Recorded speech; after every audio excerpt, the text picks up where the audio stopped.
Il est bon et son amour demeure.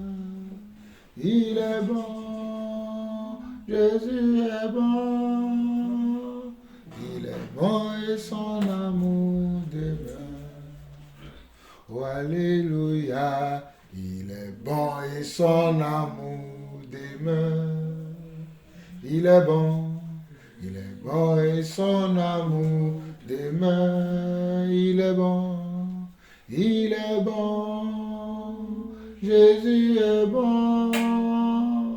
Il est bon et son amour demeure. Il est bon et son amour demeure.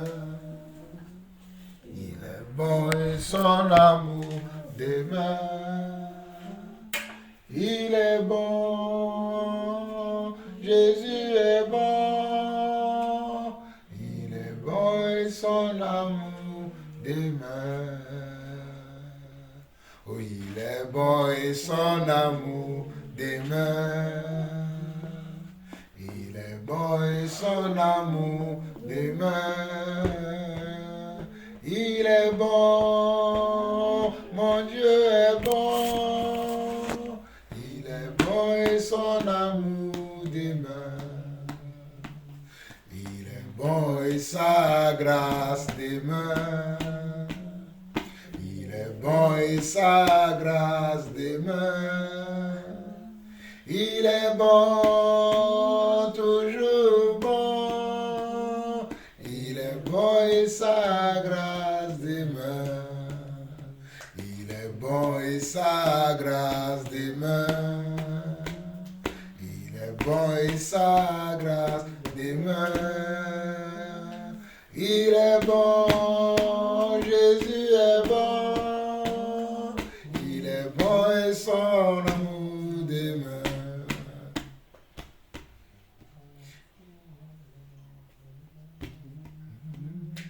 Il est bon, demeure, il est bon. Jésus est bon, il est bon et son amour demeure. Jésus est bon, il est bon et son amour demeure. Je choisis une nation sainte.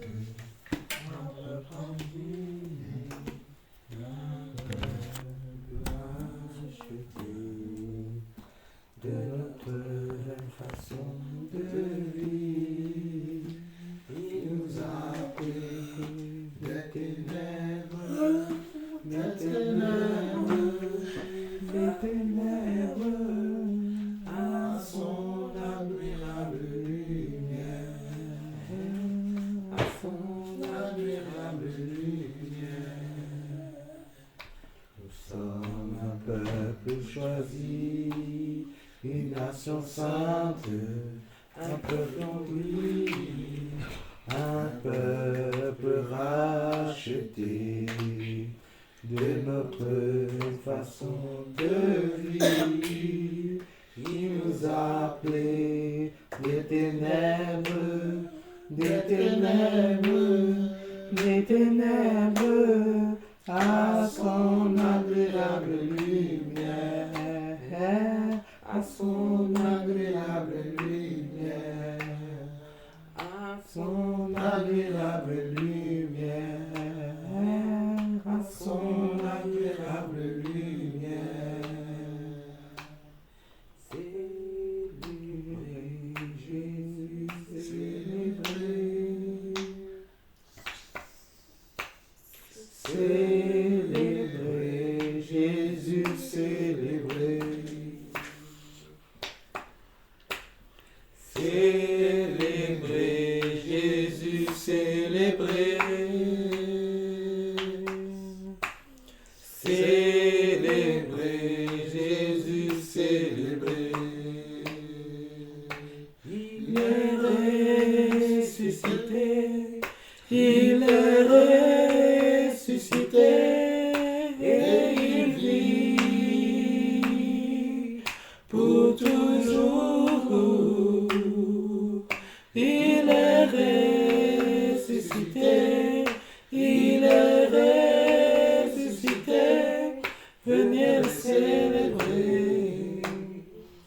venez le célébrer, venez le célébrer, la résurrection du Seigneur, célébrez Jésus, célébrez,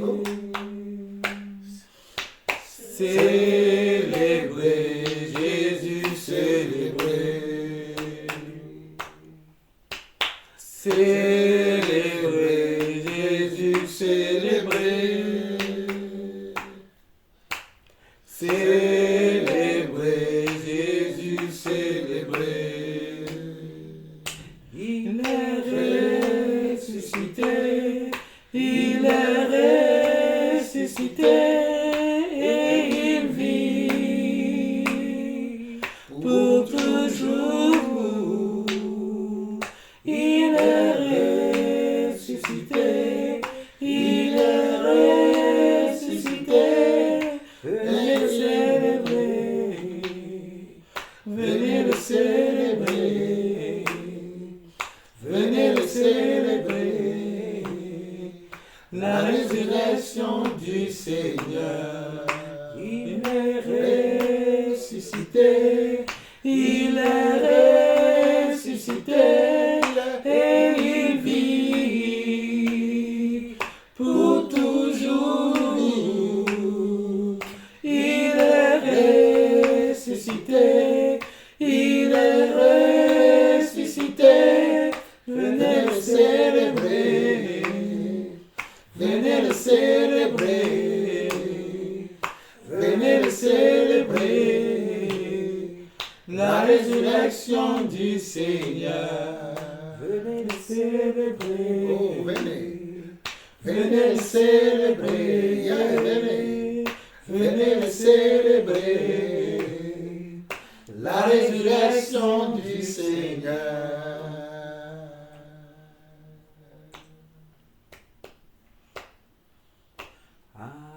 Alléluia, pour la gloire. Alléluia, qui demeure en moi. Alléluia, j'élève ma voix pour te louer, mon Seigneur. Alléluia, Alléluia, pour l'amour qui dure toujours. Alléluia, qui dure toujours. Alléluia, j'élève ma voix pour te louer, mon Seigneur. Alléluia, Alléluia, pour la foi. Alléluia, qui grandit en moi. Alléluia, j'élève ma voix pour te louer, mon Seigneur. Alléluia, Alléluia, j'élève ma voix pour te louer, mon Seigneur. Alléluia, Alléluia, j'élève ma voix pour te louer, mon Seigneur. Alléluia, pour te louer, mon Seigneur. Alléluia, pour te louer, mon Seigneur. Alléluia.